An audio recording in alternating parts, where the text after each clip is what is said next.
All right, let's roll. Yeah.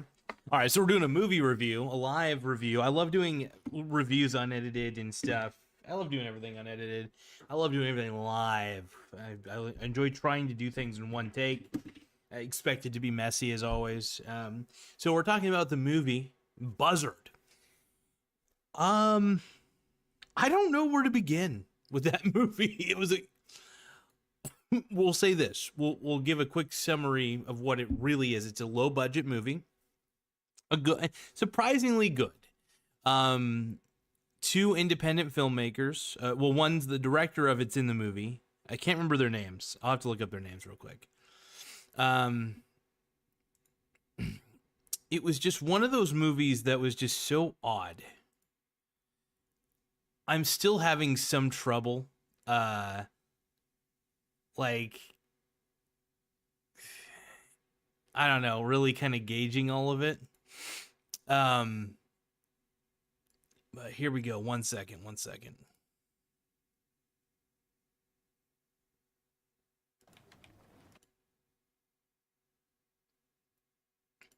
So I'm actually got the movie up right now. So I watched it on Tubi, by the way. If you guys want to watch it, just look up, just go to tubitv.com and then just look up Buzzard. Yep, and just look up Buzzard. Honestly, this has been one of the more interesting movies I've watched in some time. Um, Mainly because it has an oddball feel to it. I feel like it has. I'm not entirely sure what the message is. It might be a little beyond me. I'm not too sure. I'm not always good at figuring out certain messages and things, but I can kind of interpret to the best of my ability. Now, the first few minutes of the movie, so the very beginning of the movie I find very interesting. He's closing a checking account of his so he can reopen a checking account and get the $50 cash in bonus, right? And the thing about this scene I find so interesting is this guy will do anything to get a quick buck, right? He'll see what he could do. He'll do all sorts of shit, right? And that's just I don't know. He's definitely a scammer. You could see him as just a common thief, but in a way, he's gaming the system for sure. He seems to be broke most of the time, you know. And him and his buddy are very obsessed with old school video games, which I don't blame them. I still play old school video games myself when I can. NES, Genesis, those things. So the person who recommended this movie to me, by the way, is so the people who the person who recommended this to me was my boy Tim Smith, and he's awesome, by the way. He's a Canadian wonder. He was able to find, I don't know how he found this video, this movie originally. I think he might have just been watching on Tubi. Let's look at the comments real quick. So Lisa Martinez says, "Hi, I love your video. I really do." With the YouTube icon. Thank you, Lisa. I appreciate the shout out. By the way, anybody out there, if you guys are subscribers, great. Please subscribe to the channel. Please like the video if you can. I'm also on OnlyFans, just to let everybody know. But yeah, I love doing my OnlyFans shout outs. But anyway, so the beginning, he's basically trying to cash out these. He's trying, like I say, he's trying to close the bank account, and there are going to be spoilers in this review, by the way. So I was kind of going over different kind of scenes that kind of stuck out with me. So he'll do anything for a quick buck, right? So he's closing the checking account so he can open one and get that $50 promotion when he puts in $250 or whatever into the checking account. So he's taking advantage of the system, but there's really nothing that says that he couldn't close out the account and open it back up. And the guy sitting there was like, you work here, right? He's like, I don't care. He's like, I just don't care. That has nothing to do with it. And he managed to get it right. There are aspects of this movie that greatly confuse the shit out of me, though. And I think it was meant to be that way. You know, some of these movies are meant to be. It's like American Psycho. How much of what happened was real? Like, if you guys ever watched the movie American Psycho, how much of what occurred was real, and how much wasn't? Um, you know, and that's kind of how I feel about this movie. It has some American Psycho vibes to it, a little bit. Um, except for obviously this is a character who's not in the he's in the corporate world, but he's very much anti-capitalist, that sort of thing. And you know, everybody to each their own. But I found the character kind of interesting. You know, definitely him and his buddy who work at this bank. By the way, the bank he works at, I'm trying to describe this as I'm trying to paint a picture. So this main character works at a bank, and he games the systems a lot. He definitely commits fraud on the dev. One of the other fraudulent things he did in the movie was he was like taking a box out to recycling, and he was putting it in the recycling bin for him to for himself to pick up later when he had his backpack on him or something. I don't know. He basically picked it up later at the dumpster. And he ended up taking these office supply items and going to this retail store, and to the retail store in which they were. Hold on. Let me. I can't even think. He ended up taking these office supplies back to the retail store where his boss purchased the items from. And that's the most interesting part about this is he was able to like scam the system completely, and they just didn't really notice. I don't know what was going on there, but what I found kind of humorous about the whole situation was, you know, he's getting free cash. You know, he didn't bring back a receipt or anything. The guy who worked there, I think, was kind of in cahoots with him a little bit. He was like, "Oh, I don't." He kind of probably had the same attitude, like "fuck this place," right? And just didn't care. And so, anyway, he was able to get some quick cash by basically stealing office stuff from the office, saying he was going to put it in recycling, stuff that needed to go there, and taking it right out of the dumpster, and then selling it right back to the retail store that had sold it to begin with. And he got some cold hard cash out of the deal. Smart man. Let's see. I'm looking at I have the movie pulled up where I just like am just kind of clicking through different scenes, trying to, because once I see the scene, I'll remember exactly what happens and stuff. Okay. There's a scene, by the way, a lot of this movie revolves around two things. One, the fact that he fraudulently cashes these checks that his boss gives him. Basically, his boss is telling him to mail these out, look up the addresses so they could be mailed out to the proper people. You know, call them up, blah, blah, blah. They're very small, tiny amounts, by the way. So even if he commits this fraud, it's still fraud. It's not good. But, you know, in the movie. So in this movie, his boss gives him like a bunch of checks. And like I said, they're like tiny amounts. They're not like crazy big, but they're still trying to get them sent out because they were like returned to sender because the address was no longer valid, blah, blah, blah. And then he was tasked with trying to find where these checks go. Where should he send these checks to? And blah, blah, blah. The second thing is this Nintendo Power Glove is a central theme in the movie too. It kind of reminds me of like an old horror movie a little bit, to a degree. It's not like completely scary or anything, but it's definitely a thriller, a kind of an odd, artistic sort of movie. I like it. It's kind of was refreshing to see because in the age of overdone special effects and overdone CGI stuff, it's nice to see a real movie, like a real, just kind of low budget movie, something that it feels like if my friends and I, you know, were somewhat good at directing and had good cameras, we could probably make ourselves sort of movie. Let's see. Brian, I'm reading the chats real quick. Brian Rochman says, "What's cracking, pretty boy?" I'm just being sexy, man. Hey, I got an OnlyFans account, by the way. So, just saying. That's all I gotta say is if any guys in the chat say that they're flirting with me, I'm just like, hey, I got an OnlyFans. I got videos on there. That's all I gotta say. But yeah, overall, this is a great movie. Part of me hated it. There's parts of it that I hated. There's a scene where he's fucking eating spaghetti for like 7 goddamn minutes. Pissed me off to no end. I was like, this sucks. That was about the only time I fucking hated the movie. Well, there's a couple scenes actually. I was just like, ugh, this sucks. I do like the party zone. We'll get to that here in a second, but let's go to the checks though. So basically, like I said, he's tasked with trying to find the addresses for these checks, blah, blah, blah. His friend who works there at the bank with him dares him to take the checks for himself and cash them himself, and he ends up taking the dare.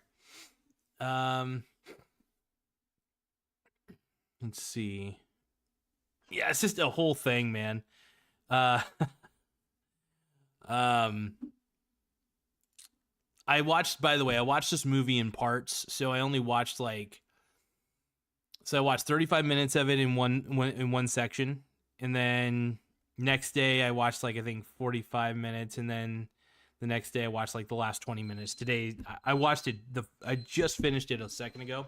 Well, a few moments ago. Hold on one moment.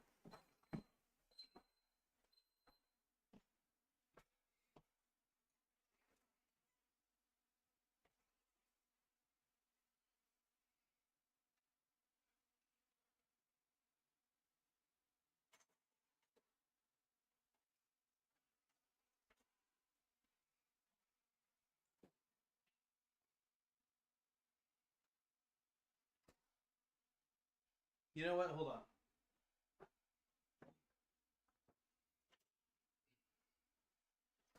I'm gonna get a little soda action going here. Oh, just a little bit. So anyway, just to continue on with the review.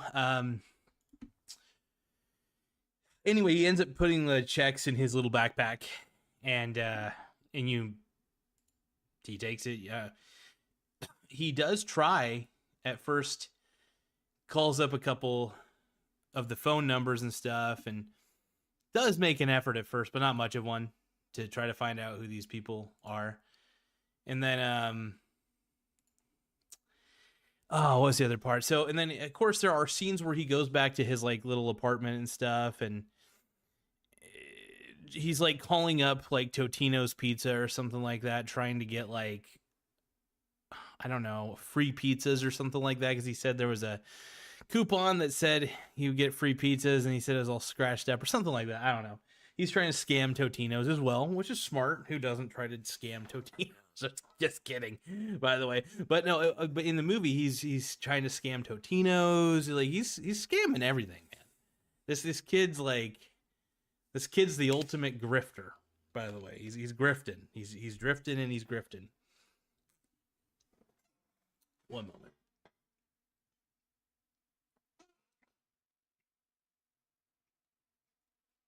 Oh, that's cold. Oh my god. All right. Anyway,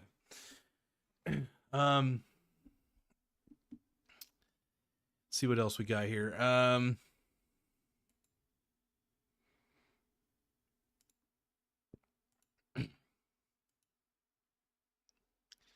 But yeah, and it seems like at first he's got everything on lockdown. He's kind of an expert at gaming the systems, right? He's it's very small time fraud stuff. It's still fraud though,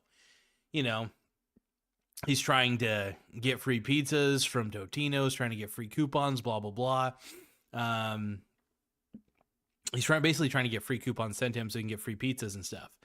And then he's also and by the way, I might be misinterpreting some of this because there were points. I have movie ADD, so I try my best to pay attention to these movies. But yeah, he ends up taking the checks and blah blah blah, and he's trying to scam Totino's. And then at one point, he does go to the teller to one of the tellers at the bank, because he's basically signs him over to himself, and they're small time, so he doesn't really need to do anything big time with it. They're like, I think it's like $10 or under. You don't have to do anything fancy. You can sign it over to yourself. They don't really do any checks, but they're all under different names for these. But the teller kind of just basically tells them, hey, you can just do this at the ATM, basically. So he does go to the ATM at one point, ends up working, and then eventually it was like, nope. ATM eventually declined him. Then he tried to go back. It gets pretty hairy in certain areas of this movie. I will say this though. I don't want to describe the whole movie because it'll give it away. I do want to at least kind of talk about some of the major themes I noticed in this movie, at least. One, it kind of, and this came out in 2015, which is kind of wild to think about, at least to me. And the reason it's a little wild to me is because the world seems to have changed in the last 10 years. And you don't really notice it in the way, I should say, not the world, but the people's attitude towards life has changed a little bit. I believe this kind of highlighted more of that fuck you to the man nature of people, the punk rock attitude sort of thing. And it's definitely prevalent in this movie. That's for damn sure. But yeah,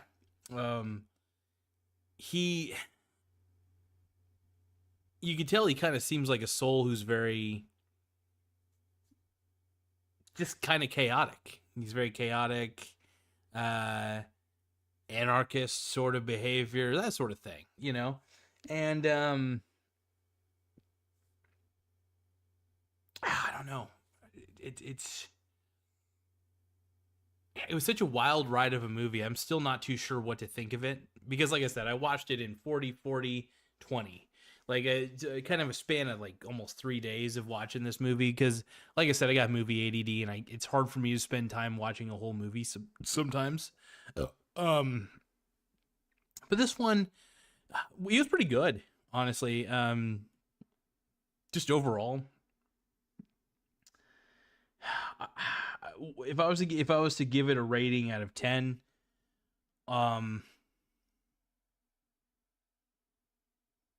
hell, I'd probably rate it around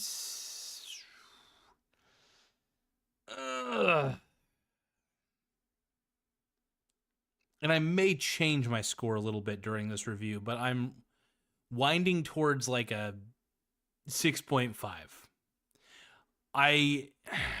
I give it props for being a low budget movie, and I'm trying to keep that in mind, that sometimes you can only do so much with a low budget.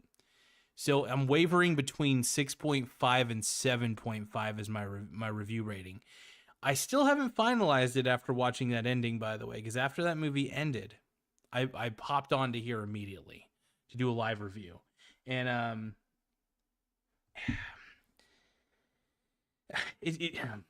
I don't know, man. I don't know. I've never been so unsure about a movie in my life, because I found that I was hooked.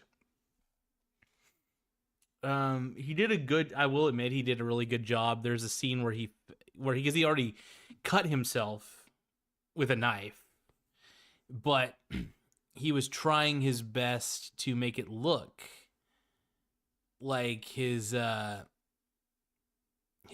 got cut by the what do you call it? The little paper cutter. It's like one of those little old school paper cutter things. So he did a good job selling it. It was pretty impressive, but honestly, the acting in this movie is pretty good. I'm gonna give a lot of props to the actors in this, because it felt like if I was gonna compare it to other movies, it feels like a little bit of American Psycho, a little bit of Napoleon Dynamite on certain scenes, especially the tread. My favorite. Okay, I actually got to talk about this. I forgot about the scene. One of my favorite scenes in the movie is the treadmill scene, and his buddy with the glasses, the main character's buddy with the glasses, is on the treadmill running and stuff, and then the other guy's right behind him, and he's like, "Don't get your wiener too close to my butt," or whatever. It's like, you're gonna ruin this if your wiener's too close to my butt. And just that whole scene is just a work of fucking art. And then there's the scene where an oddball scene where he's like laying his head like this and like what do you call it? Little what do you call those? I don't remember the cone shape chips. What I forgot what those fucking called, but bugles. He's basically laying there, and these bugles are going down the treadmill line into his mouth. And he's going, it's like a weird challenge. But like I said, some of this feels, it's pretty funny. There are scenes that I'm just like, what is going on? It's very oddball. It kind of felt like a little Tim and Eric, a little Napoleon Dynamite. It feels like a lot of, I feel like they pulled inspirationally from those movies. They pulled inspirationally from Napoleon Dynamite, from American Psycho. I felt like there were some American Psycho vibes. Also, a little Edward Scissorhands with the Nintendo Power Glove. Just saying. And Tim Smith says bugles. I appreciate that, brother. But yeah, no, there's like a lot of hilarious scenes that I just I'm glad I was able to finish this movie because it was a lot better than because I'm not much of a movie guy. I don't watch movies very much. Tim Smith says he ate his friend's Hot Pocket in the party zone. But yeah, there's a scene where he beats up his friend because when he goes out to this convenience store, he ends up getting scammed by the cashier a little bit. Like the cashier's like, I'm low on fives, and he kind of like tricks him and gives him the wrong change or some bullshit. Or something like that. I think that's how it went. But anyway, he gets kind of like pissed off, and the main character gets pissed off, and he throws down one of the magazine racks or whatever. You know, I realize this movie deserves at least a 7. I think at the bare minimum, 7 out of 10. I do like to keep in mind that there are certain times where a movie has a limited budget. And when it does, if you can still make a good movie on $20,000 or $10,000, it felt like the movie probably had a budget of like, I don't know, $10,000 to $40,000. Tim Smith says, I like pausing the movie and looking around the party zone. Matrix Reloaded poster, WWE poster, random CDs. Dude, yes. And what's really cool, the one thing I do like about the movie is it has a very old school feel to it. Like with this, like the party zone, for instance, the shit that was in the party zone that Tim mentioned. Like, yeah, the Matrix Reloaded poster, that was sick as fuck when I saw that. I was like, oh, hell yeah. They're like playing Nintendo games and shit, and they're playing Sega Genesis games. I mean, how fucking cool. I mean, I'm not going to lie, it's just cool as shit. And then I love it because the main character's friend also has like burned CDs and stuff that he gets from a guy or whatever. So it's just the whole movie is so fantastic in so many ways. Yeah, I like the way that him and his friend talk to each other. It's fucking hilarious. Just straight up riffing the whole time. Like, just like, you know, you're a fucking dork, you're a fucking loser, those sort of things. It's just like, I love it. They're just both trashing each other, but it's just awesome, dude. Just two good work bros, you know. It's a good movie. I recommend it to a lot of people. I want to recommend it to a lot of people because thank you, Tim Smith, by the way, for recommending it to me. That's actually, I would have never fucking known about that movie. Like, I would have never known about that movie. And I hope more people watch it because it's not bad for a low budget flick. But it's definitely up my alley for the kind of movies that I would watch anyway. So kind of off the wall, little oddball, that sort of thing. Tim Smith says he does 2 frozen pizzas with corn chips and ranch in between. You got to make that. That actually does sound kind of good. I haven't put, you know what? I actually have done that before I take that back. I've done that with burritos where I put like chips in the burrito or like, like basically like sun chips or something. Or when I make a sandwich in general, like if I make just a standard sandwich, I like to put like sun chips on top of the meat, whatever's in there. So this shit's good. But yeah, the hot pocket, dude. Oh my god. Can't eat another man's hot pocket, dude. That's just wrong. Uh, it's definitely against some sort of code, I'm assuming. Yeah, the party zone was definitely one of my favorite aspects of this movie too.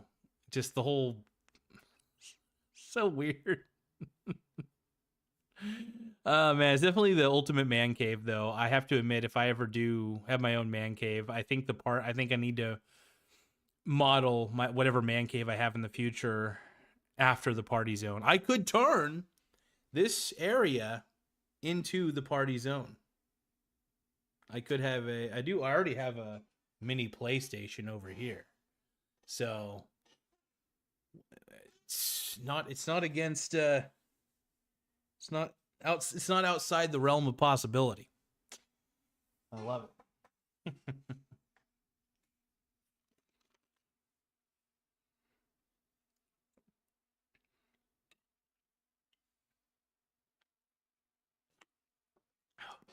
One moment, folks.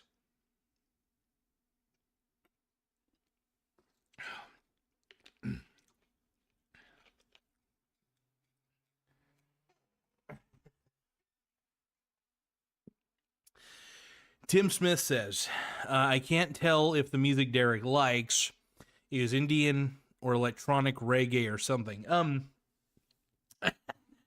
noticed that too. It seems to be a little electronic. It might even be a mixture of both.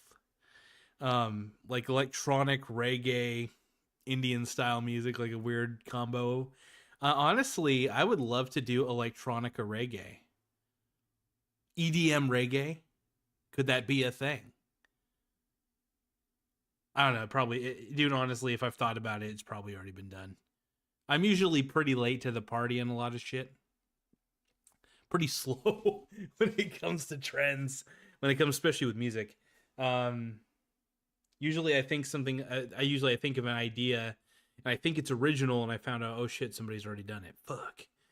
So I was like, I think I'm brilliant, and then I'm like, no, I'm kind of an idiot. But it's good shit, man.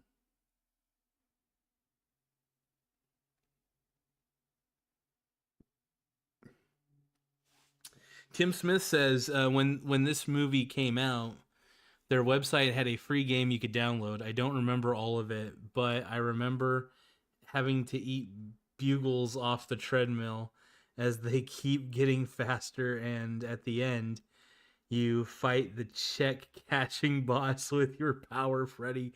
Dude, hold on. I gotta see if the Buzzard website's still up. Hold on. Let's see if the website's still up. Hold on. Buzzard movie website.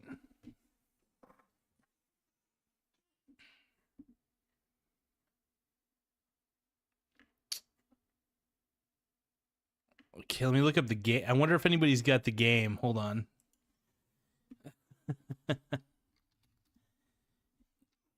Because the game, I'm curious if it's downloadable. Um. Oh no way! There might be a link to it. Okay, so I found a YouTube video of the gameplay trailer for it, and oh, okay. There's a short link. All right, we're on to something here, you guys. We're almost there. Oh, it's an older link. It's no longer valid. Damn. Okay, hold on. I'm fantastic. Themes. Let me see here. Let me get a gameplay video.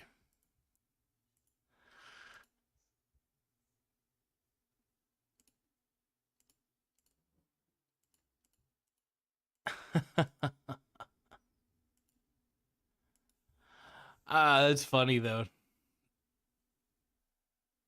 Okay, so they were trying to bring the game to life. I think they probably did end up getting the game taking completed. Let me see if like maybe they were able to do it. Hold on. Universal theory.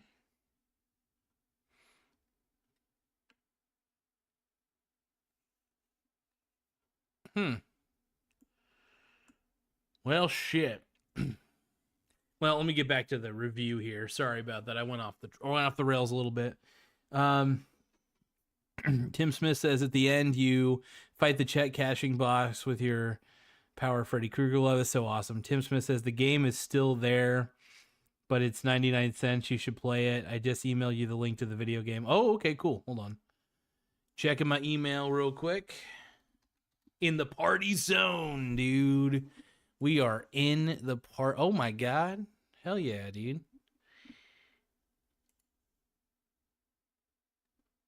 So the game, let's see. Buzzard the video game, dude. Here it is. 99 cents, dude. Oh, I don't want to give my credit card info. Unless it lets me use Google Pay. If it lets me use Google Pay, I might do it.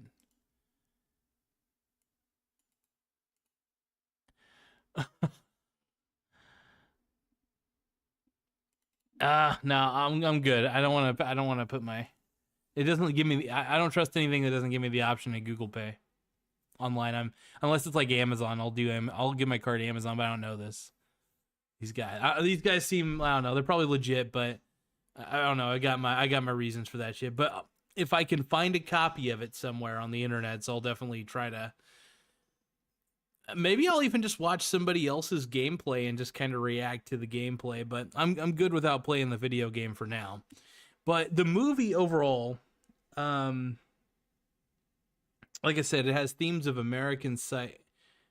Oh, you don't have to, brother. You don't have to, man. Don't even sweat it, bro. I'll play it one of these days. I'll play it one of these days. But at the moment, the movie itself was just like, I feel like I'm talking like Jordan Peterson about a movie.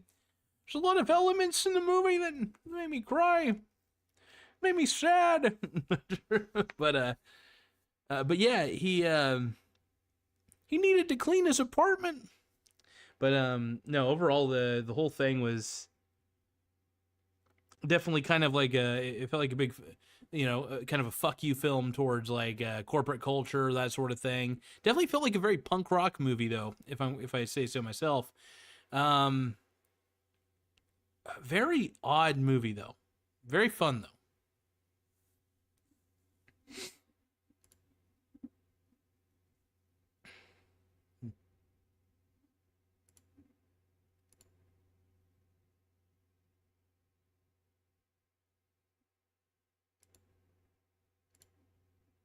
That's so cool. I gotta admit, good on them for doing this. It's just neat that they were able to get this all done. Just so cool. As far as movies go, this feels like a bit of a treasure that was buried deep in the depths of the internet. Um, Tim Smith says I found the link. Oh, okay. Well, if there's a link to the actual video game where I don't have to buy it, that's kind of the goal. Oh, got you. Okay. Let's you know what? Let's watch the link together. You guys ready for this? All right. Yep, just found the link that you emailed me, so let me pull it up here real quick. Just having some technical difficulties, one moment.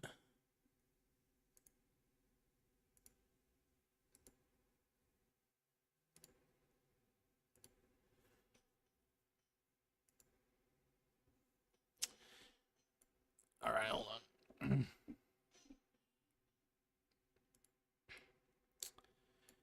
Give me 1 second, folks.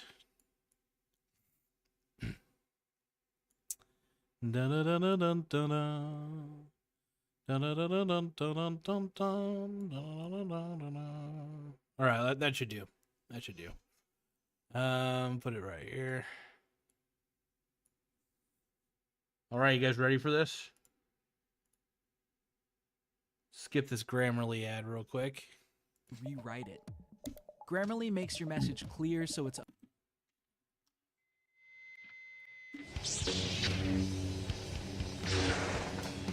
Oh, dude. Buzzard, the video game. Choose. Headbang. Enter the code.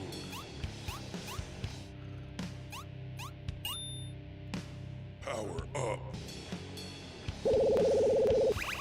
Lie.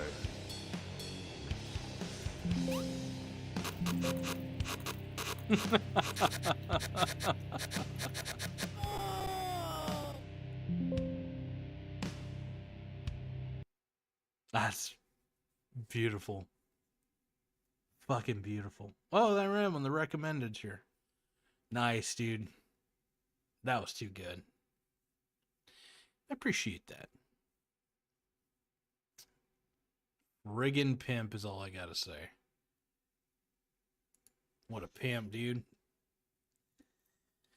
I do love the bugle eating scene on the treadmill, though, where he's just laying his mouth right there. All the bugles just flying right into his mouth.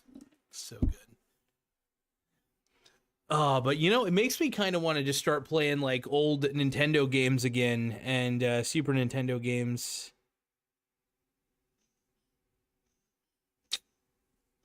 Very entertaining. Well, give me one moment, folks. I'm a little hungry. I haven't really ate much all day. Give me 1 second. 1 second.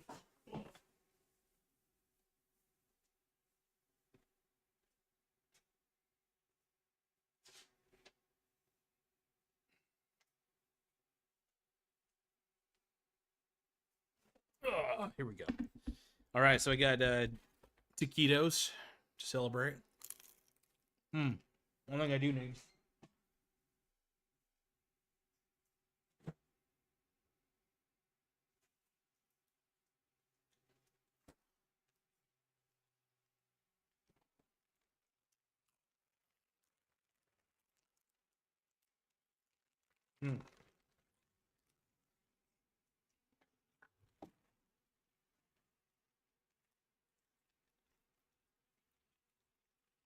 All right, we got lots of fire sauce. Hell yeah.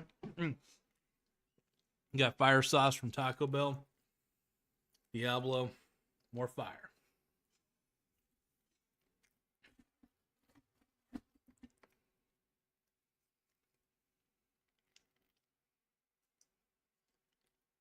All right, I'm getting that fire sauce on here real quick.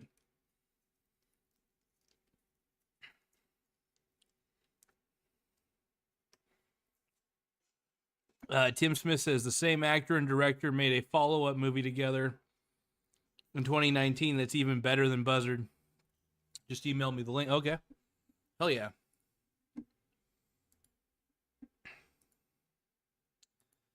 All right, dude. Oh, this one's called Relaxer. Okay. Give me 1 second. I'm separating my hot sauces here. It's going to be hot, boys.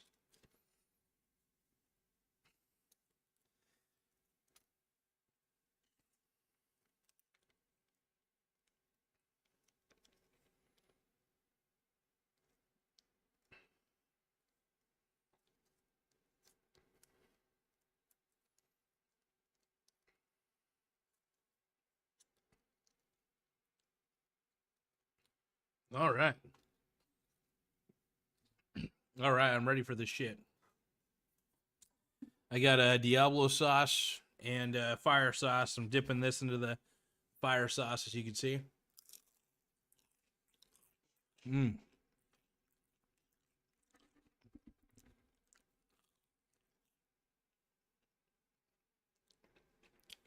So Tim Smith says it takes place right before people thought the world would end from Y2K, and he tries to break the world Pac-Man record. Oh, dude, that's fucking sick. Hell yeah.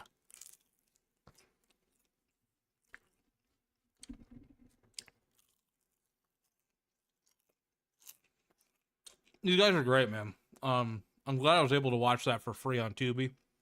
Because, I don't know, I'm a huge fan of independent movies. They're really fun, and, you can tell those guys really enjoy making movies and acting and stuff, so they have a good time with it, and I appreciate it. They're definitely doing their own thing, which is great. I think the best thing is getting enjoyment out of the work you do, no matter what. And, sharing it with the world. It's fun to share shit with the world. It really is. That's awesome, though, man.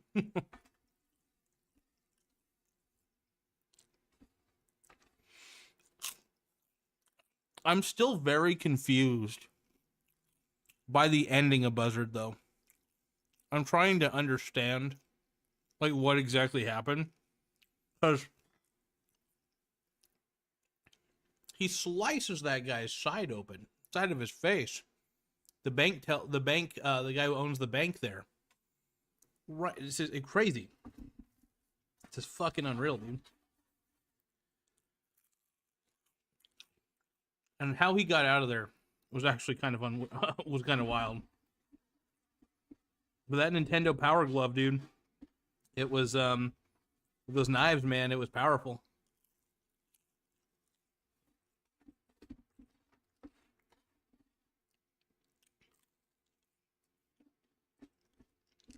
Mm-mm-mm.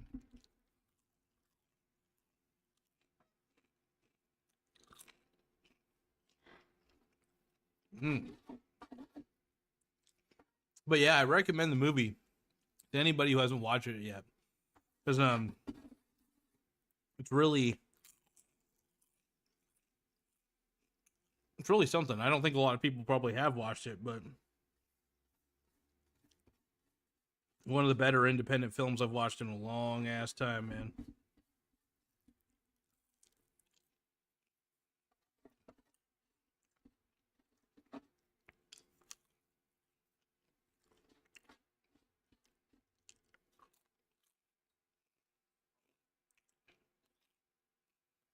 Mm-mm-mm.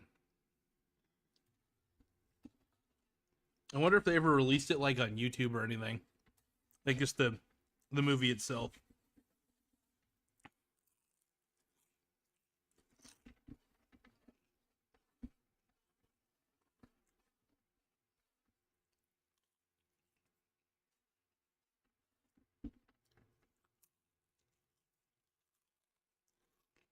Mm. Sorry guys, I'm hungry. I gotta eat, man. Mm. This fire sauce gets me going.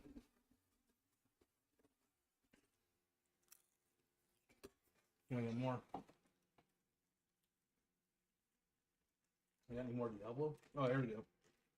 All right. I might be out of Diablo sauce, you guys. Might be only left with the fire. Hold on. Boom. Spoiler. This one says spoiler alert, by the way. Spoiler alert. So, any of you guys heard me spoil the movie for you? Sorry about that. Oh, these all say spoiler alert.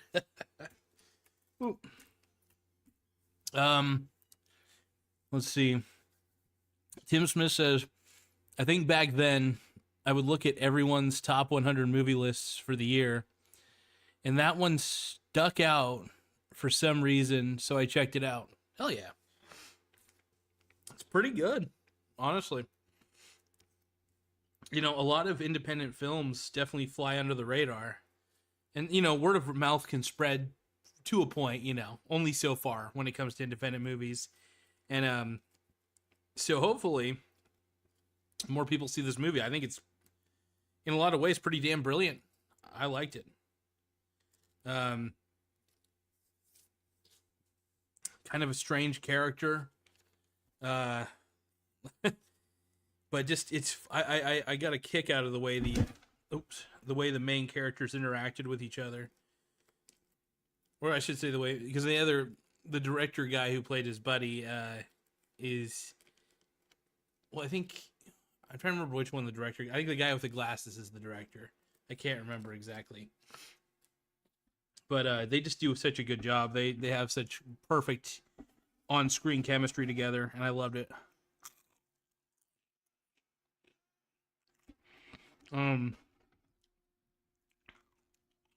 Another aspect of the movie, like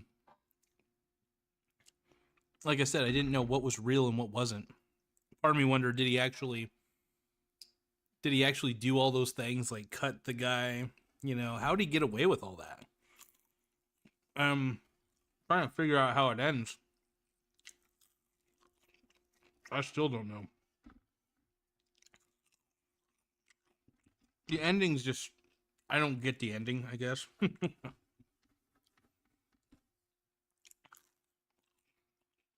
Truth is, there's a lot about the movie I just don't get at all. And it's a wild ride.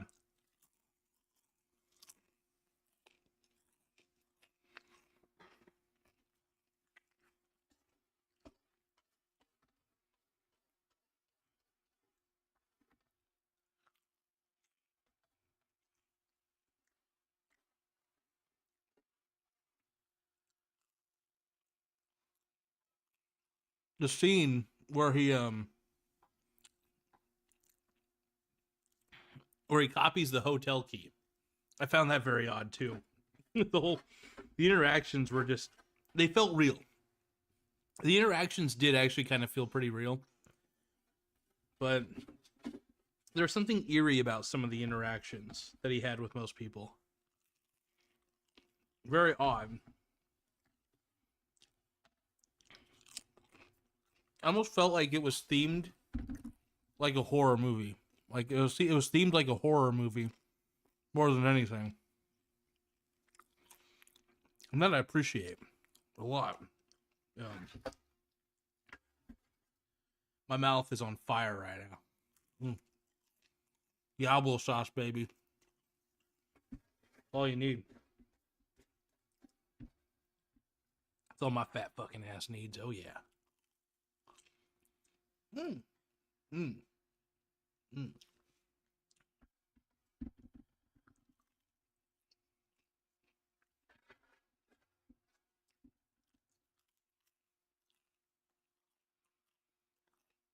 These taquitos are flipping good though.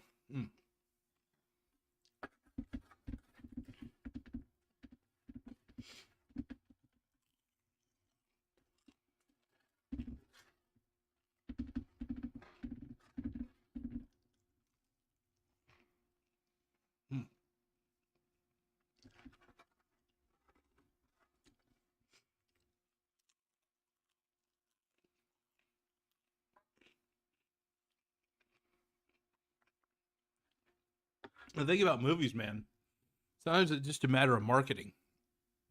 Like, how well did you market the movie and put it out there? How did the movie spread? Word of mouth, you know, that sort of thing. That's enough Diablo sauce for Daddy tonight.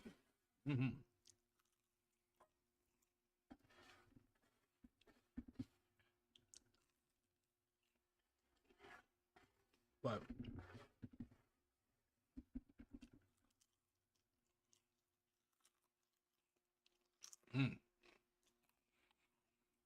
oh yeah.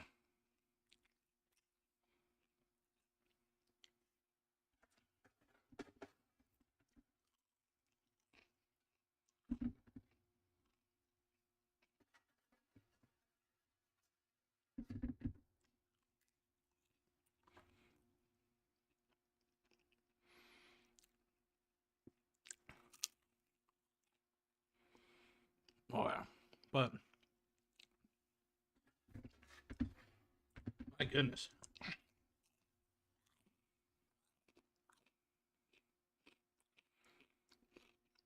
My man was definitely gaming the system though, that's for sure.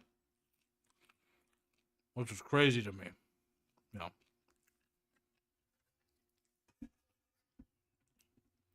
Tasty. Oh, man, I really didn't eat too much today, so This is great. I love taquitos, you guys. I can't help it. I'll probably end up eating some fruits later. And a couple vegetables. Oh, yeah.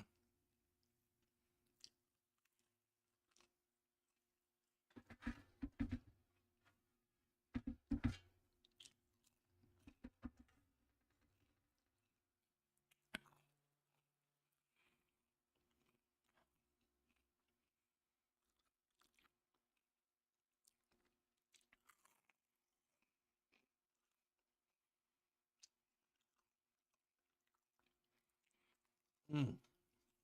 Oh, man. Feeling bloated right now. Holy shit. Woo.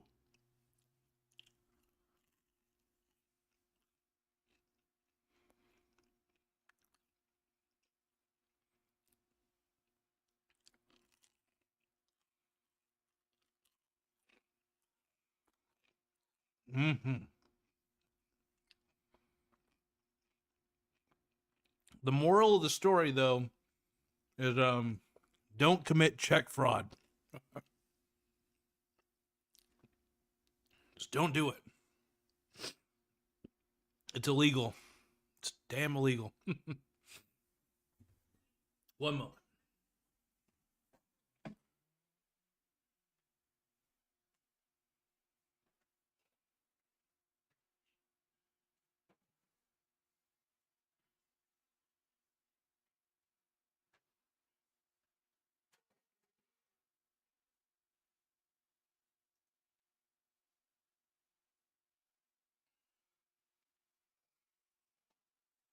Ooh. A little too much Diablo sauce for my ass here. Ooh, ooh, ooh, ooh. Too much Diablo sauce.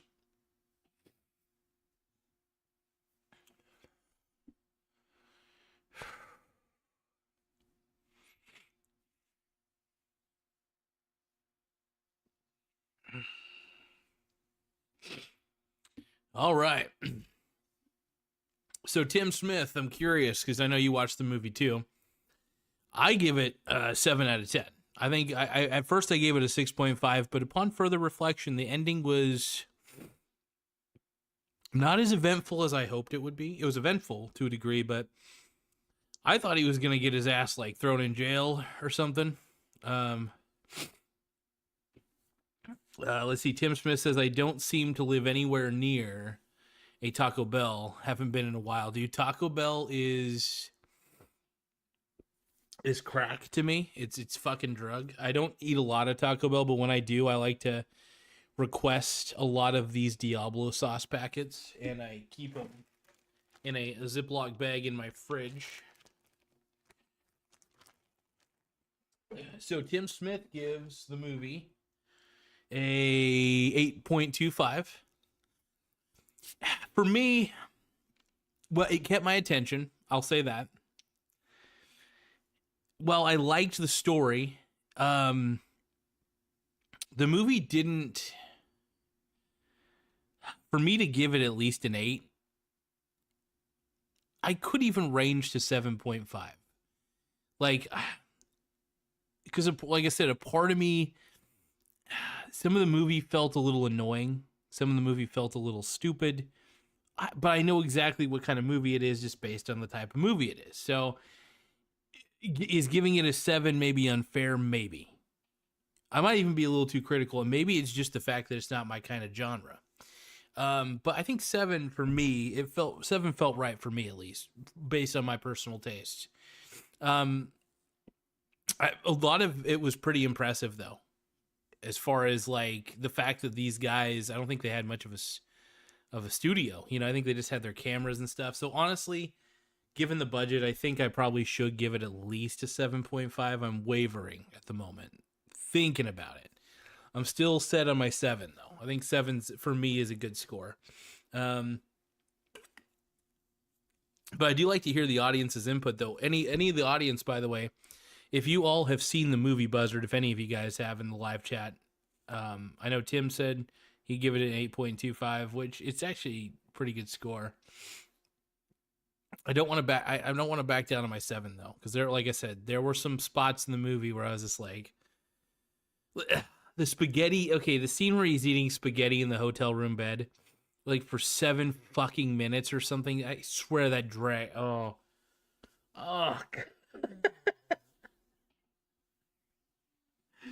That scene, man. I was just like, come on.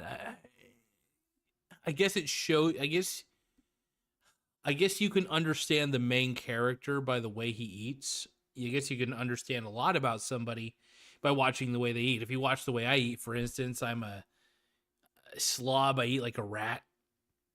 And yeah, so I'm a rat. But that scene was pretty tough. Good Lord.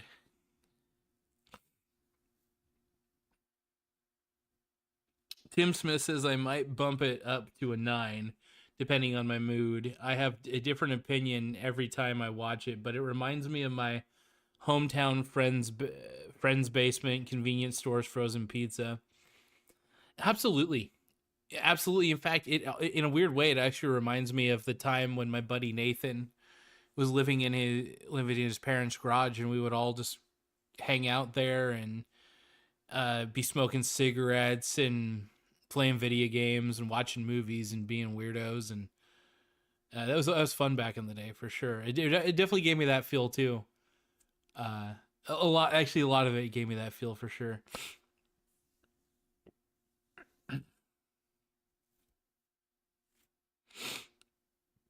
Tim Smith says you have to look at that scene like a nature documentary, like watching a buzzard eat for 7 minutes.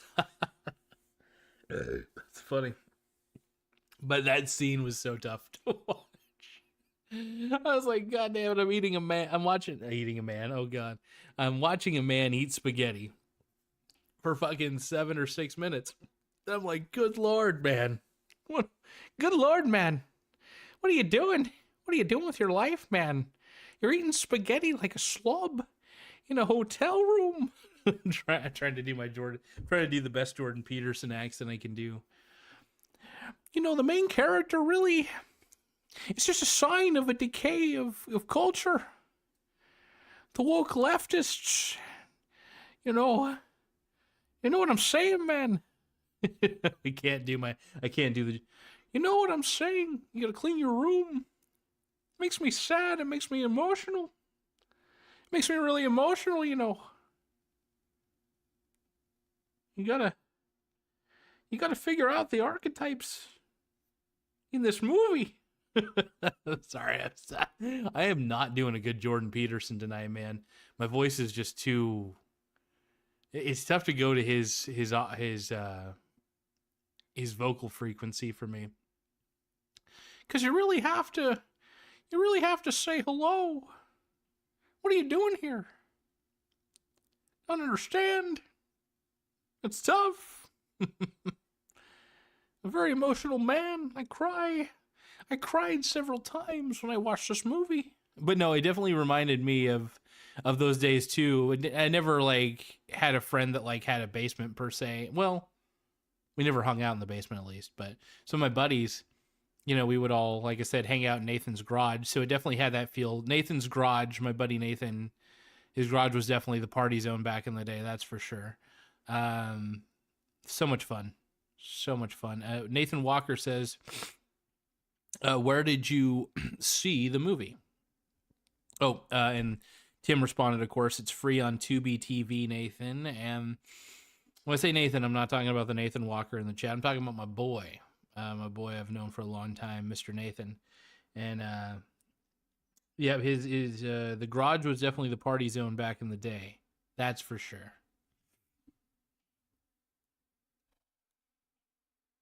It's good shit.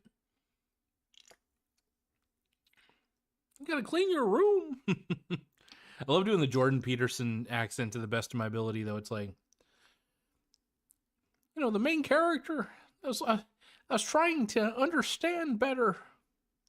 I can't do that voice right now, man. Sometimes Still can't do it right now. You gotta clean your room. There's several archetypes in this movie. They're wrestling with God.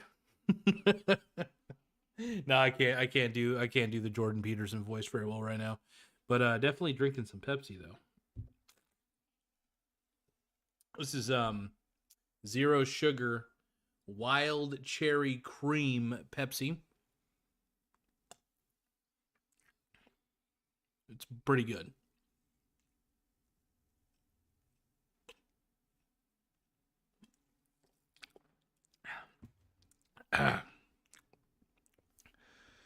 Woo!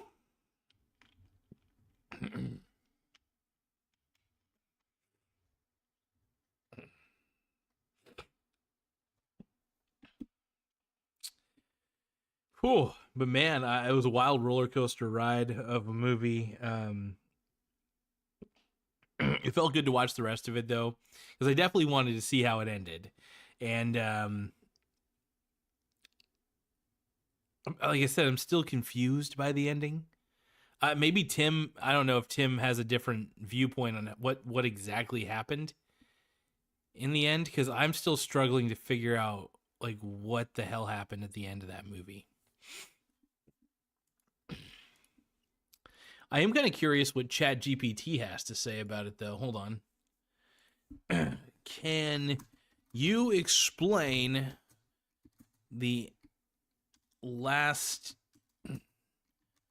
20 minutes of the movie Buzzard from 2015?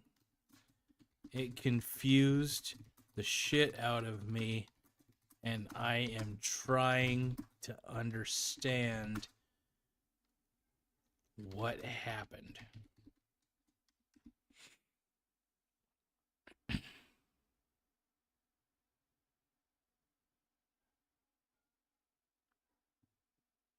Okay, so ChatGPT is saying this. This is what.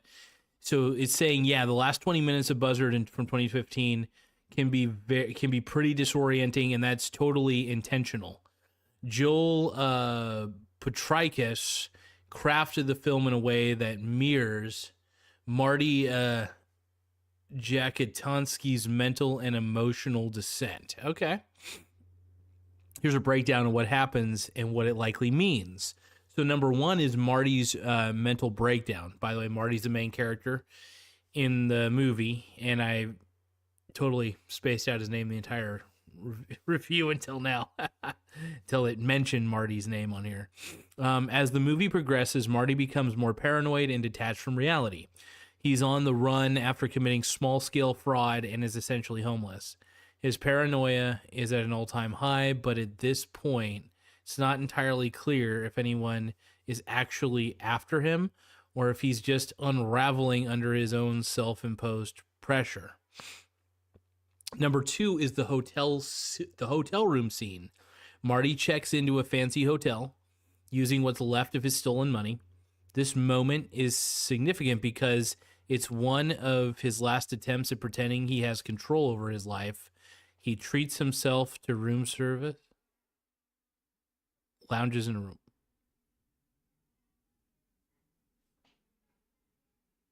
Hold on. Not sure what was happening out there, but anyway, he treats himself to room service, lounges in a robe, and eats like a king.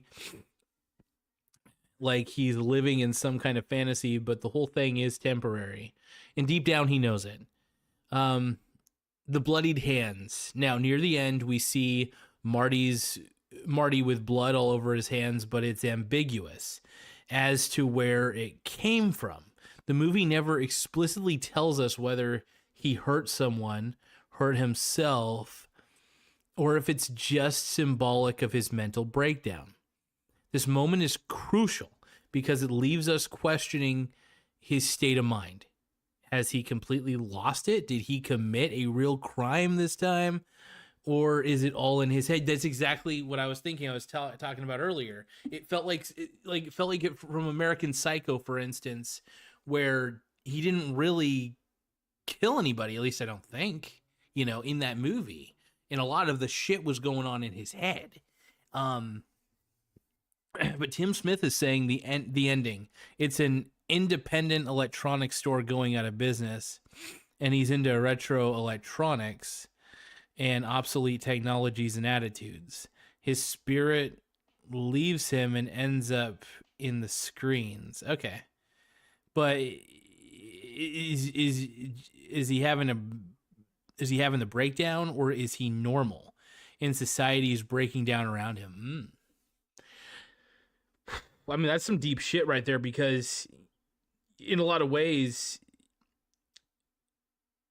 people think that we're moving, the human beings are moving in the right direction sometimes, but sometimes I wonder about that, because we're, it's crazy that we as a people have become more detached than we've ever been in society, I think. And this movie kind of symbolizes that a little bit. Changing of the times, you know? And it's wild to think, you know, I think the world that we live in is not bad as long as you can separate the man from the machine. And what do I mean by this when I say man from the machine? What's there to separate? Well, when I say separate the man from the machine, what I'm referring to is is the man too interdependent on the machine to function? For instance, I think I am, to a degree. I have to use a computer to do work, for instance. And there's nothing wrong with that. I think we're all interdependent on something, right? We're all dependent on something or someone to make things work. Nobody's ever truly self-made in reality. And I think it's a good thing to always keep that in mind. This microphone, for instance, it wasn't made by me. It was made by somebody else. It's made by a company. It's manufactured somewhere. I couldn't have made this on my own.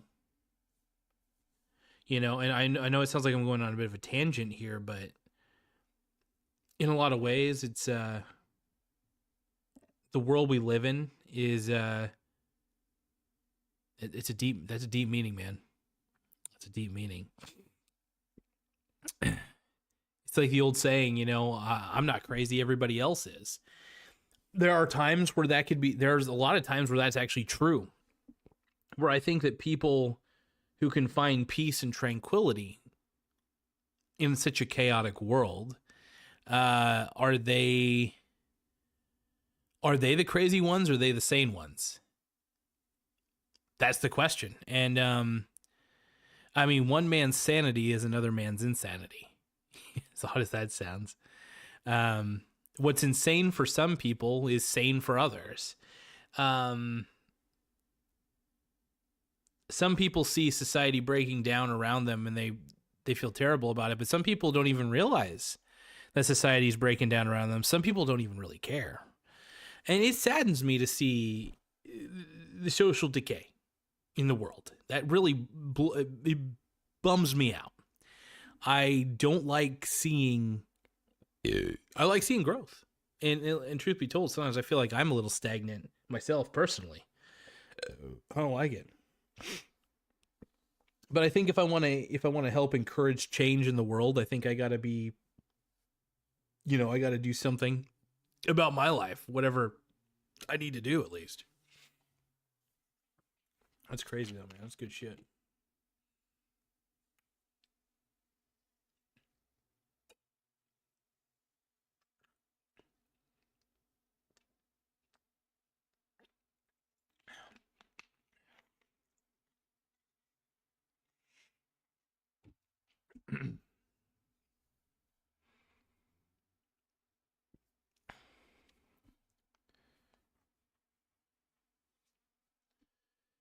But yeah, man. It's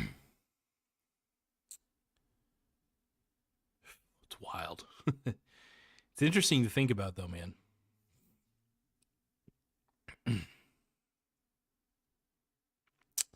But yeah, dude, I'm glad you, Tim, I'm glad you introduced me to that movie, man.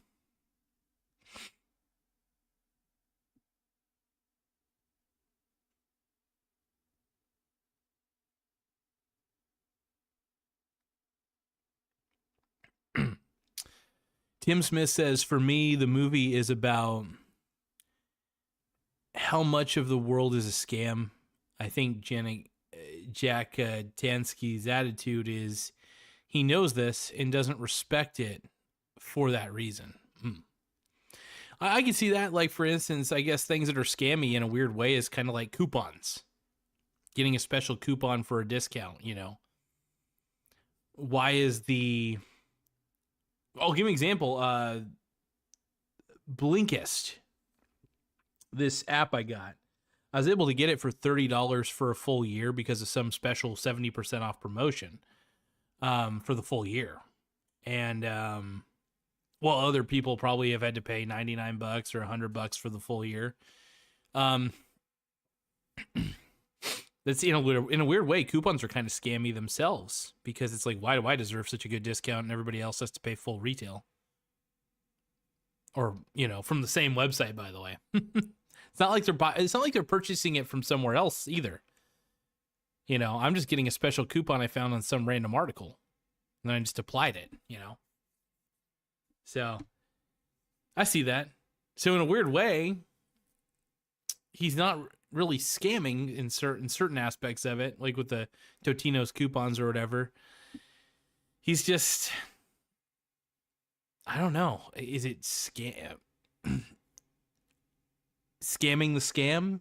Is he scamming the scam, I guess you could say, to cancel out the scam?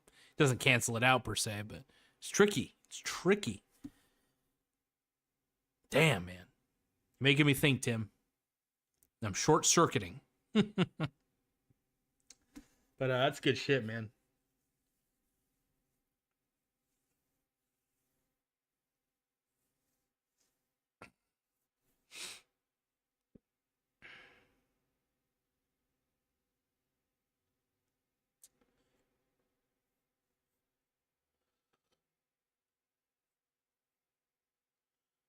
So do you guys, I don't think I'm actually going to get an e-bike because they are a little spendy, but one of these times, if I do make a shit ton of money, I was considering getting an e-bike.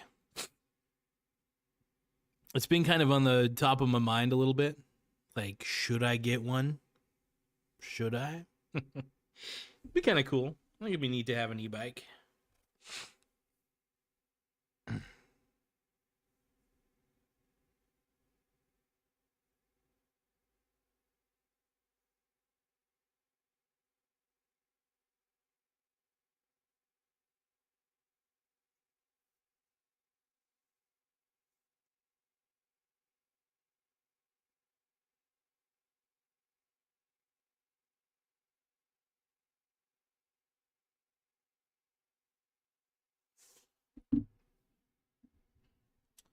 Give me one moment, though. One moment, you guys.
Tim Smith says, look at all the scams they have found through Doge in the last couple of weeks, says Tim Smith.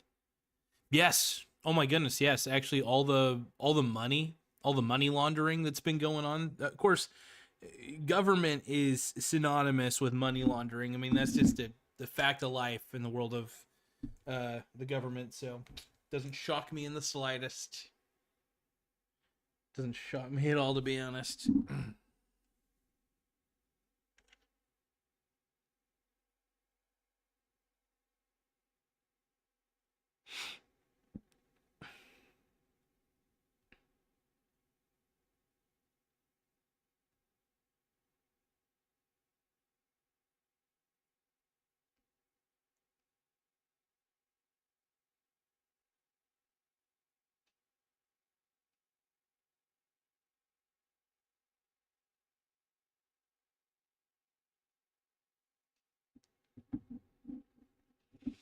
All right, let's see.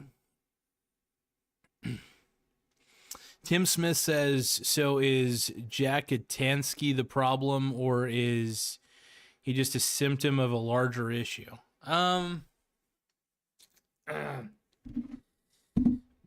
It's tough. It's a tough one because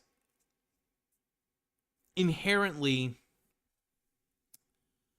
I actually don't see a lot wrong with capitalism to a degree. I wouldn't say I've always been pro-capitalist. When I was younger, yeah, I definitely went through a phase of, being young and fairly socialist and stuff when I was like really young. But I think as I grew older, I realized that out of all the systems one could be a part of, I'd rather be a part of a capitalist system. Because trust me, it could be a lot worse. It could be a lot worse.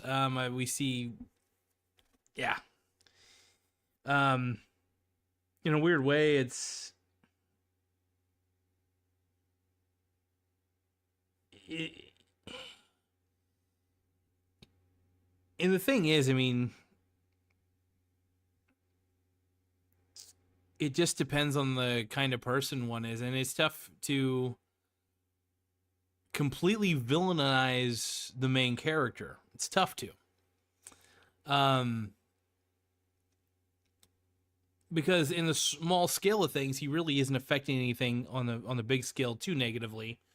But fraud is fraud. But in a lot of ways, if you think about it, mismarketing is also fraud, I think. And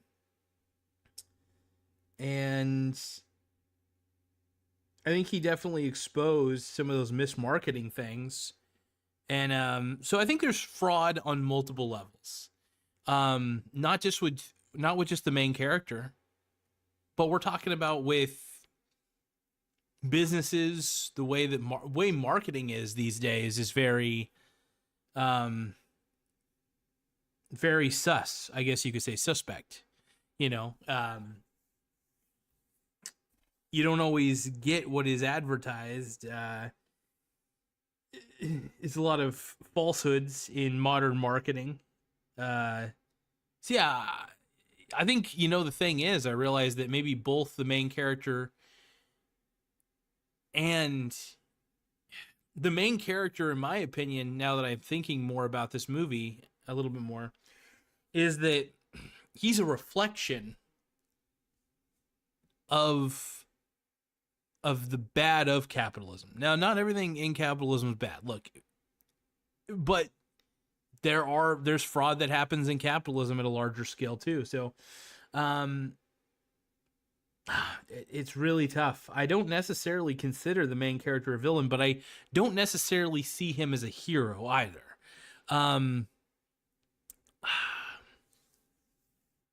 see him as kind of a reflection of what the world has become. He's a reflection of those companies that he hates so much. I think he's a reflection of those things. And it's tough. It's a really tough movie to analyze. There's a lot about the movie that's very difficult to analyze. And it dives deep, hard into philosophy. Big time. It's crazy.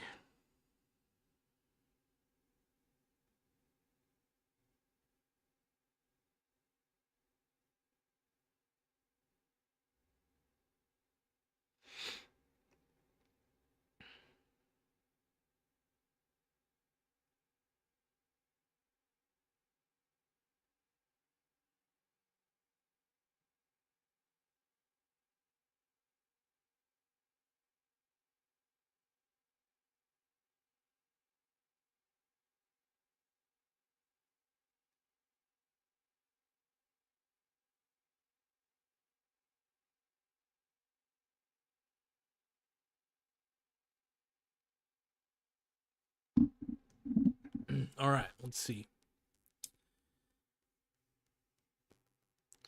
Yeah, dude, it really this fucking movie, man. The more I think about it, the more it's funny. It's one of those movies that the more I think about it, the more questions I have. You know, I find I'm lacking answers to a lot of these. I don't have a good answer for a lot of shit on this. Part of me wants to believe, like I said, that the main character is a reflection of the world around him, and he's acting the way the world around him acts. Because we do live in a bit of a fraudy culture. We live in a bit of a grifty culture, if you think about it. So him taking advantage of things in the way he does, like taking advantage of, I don't know. Just don't know. And it's a tough one. Like I said, I don't see him as a villain though. I don't see him as the hero. I just see him as a symbol of the world's oldest symbols. The world's oldest symbols. But I love saying that. But he's a symbol of,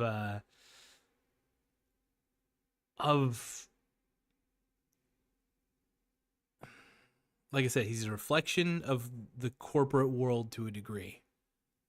And that there's still some fraudy shit that goes on, even in like marketing of products, all sorts of things. And in a weird way, you know what I noticed? The two main characters kind of belong in a weird way for the 80s. Think about it. The video games they played, or the early 90s to late 80s. The video games they played were a representation of that. Think about it. They're playing Sega Genesis and fucking NES. To a degree. Wow. I should have my buddy Nathan watch this movie. I think he would find it pretty interesting, to be honest. I kind of can't wait to see The Relaxer. The part, well, I wouldn't say it's a part 2 to the movie, but it's another movie that those guys made together. I love it. Thank you for showing me that, dude. I appreciate it big time. So yeah, overall, man.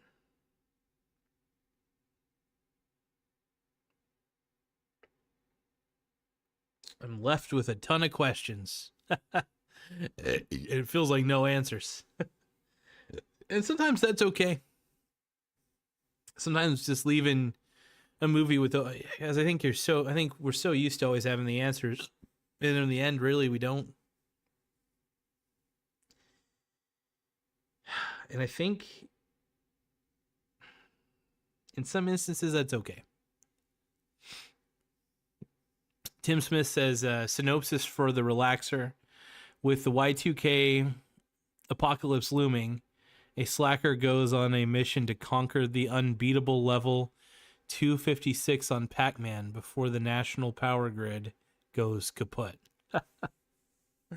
I love it, man. It's such a cool I wonder how much of these stories they're making are based off like true people. You know, was there a guy who tried to beat Pac-Man before the national power grid actually went kaput and everybody thought Y2K was happening? Was that a real thing? You know, man, that's crazy. Fucking wild, man. Fucking wild. Hell yeah.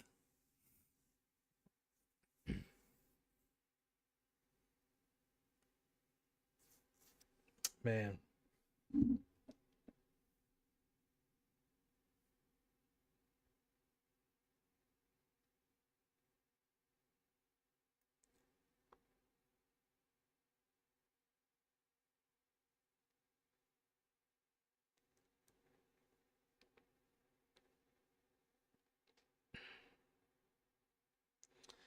Yeah, it's cool that those dudes make movies together, though. I think they definitely got a good dynamic going. I love it, man. They're great. But I got some stuff I got to do around the house. I got some cleaning I want to do, and I'm gonna listen to some Blinkist. By the way, I want to let everybody know Blinkist. I mentioned it earlier. It's incredible. It's an incredible app that gives you summaries of books, mainly in the nonfiction genres. It's a good way to get an education.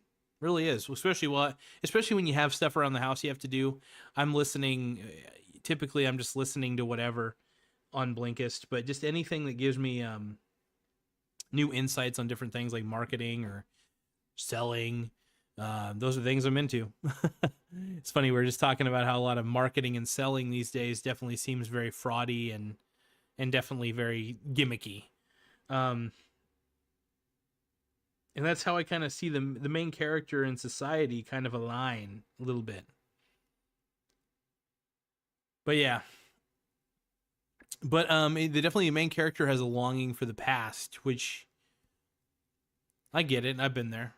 Sometimes it's very tough to let go of the past and to grow up. It really is difficult. I get that. I struggle with that sometimes. 36 years old, for God's sakes. I still struggle with that, but you know, it's interesting. Well, I just want to thank you guys sincerely for taking the time to view this. It's incredible. I'm gonna let you all go though. I'm a little, like I said, I'm a little tired. But any last comments, though? I do want to try to get any last comments, whether it's from just anybody at all. Any final words from my boy Tim Smith on this or anything else? I'll give Tim a minute. Sometimes there's a bit of a delay on my live feed anyway, so I like to give my audience a bit of time to pose their question.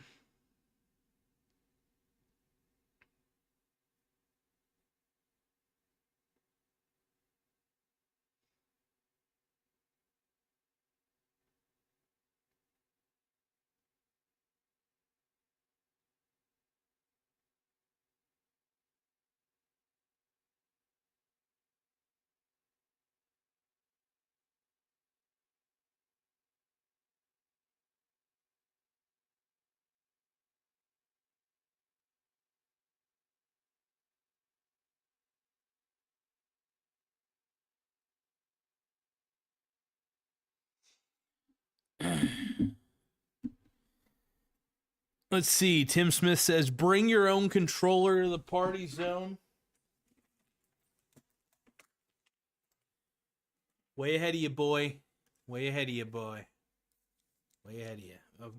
Speaking of, it's funny. Speaking of somebody who plays old fucking video games, I love playing on this little tiny PlayStation controller, though, dude. It's fucking tight. Look at that.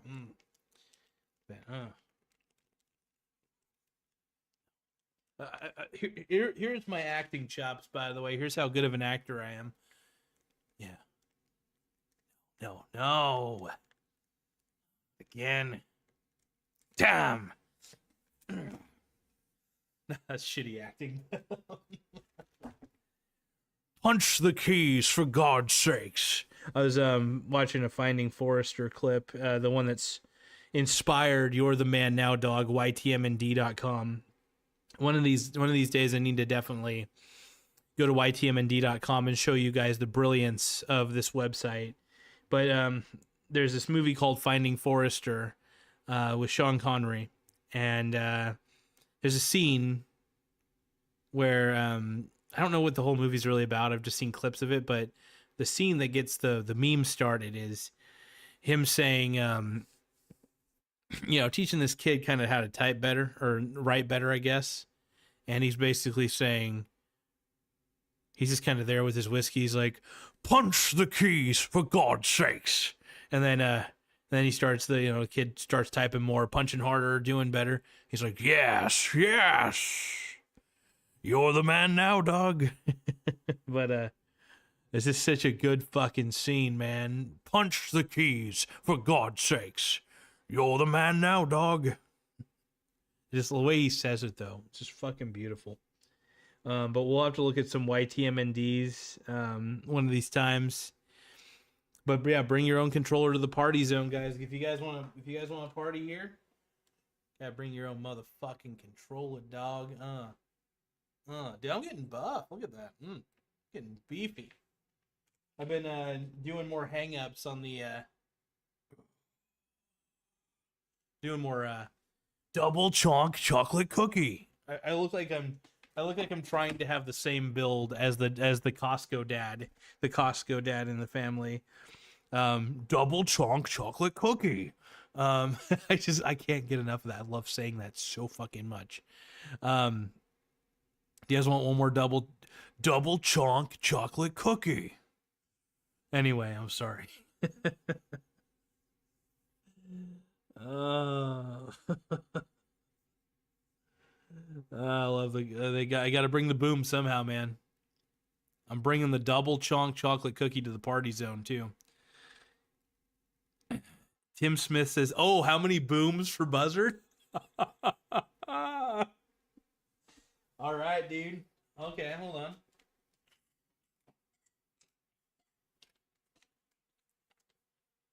Let's see here. I'll give you a review here real quick. Here.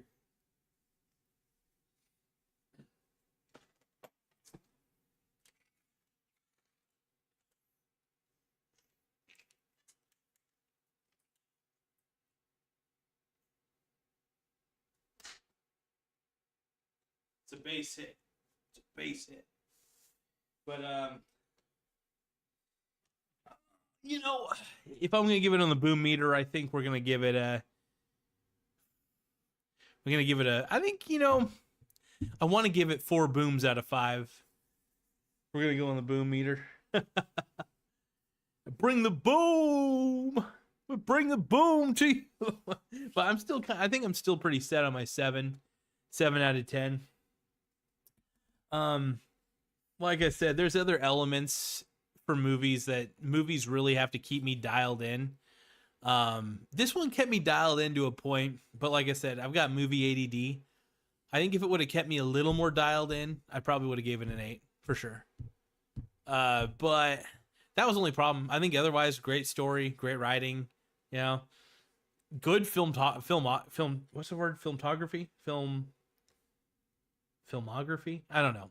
Anyway, just good directing, good camera work, good angles, the works. Tim Smith says they need to have Bring the Boom to the Super Bowl halftime show. Oh my God. It's already going to be insufferable because of the Chiefs. So you might as well just add to the suffering. God, I just want to say this. Go Philadelphia Eagles. Please, for the love of God. I hope you win. Oh, hold on. I got a call from my mom. Anyway, I'll catch you guys later, though. I got a call from my mom.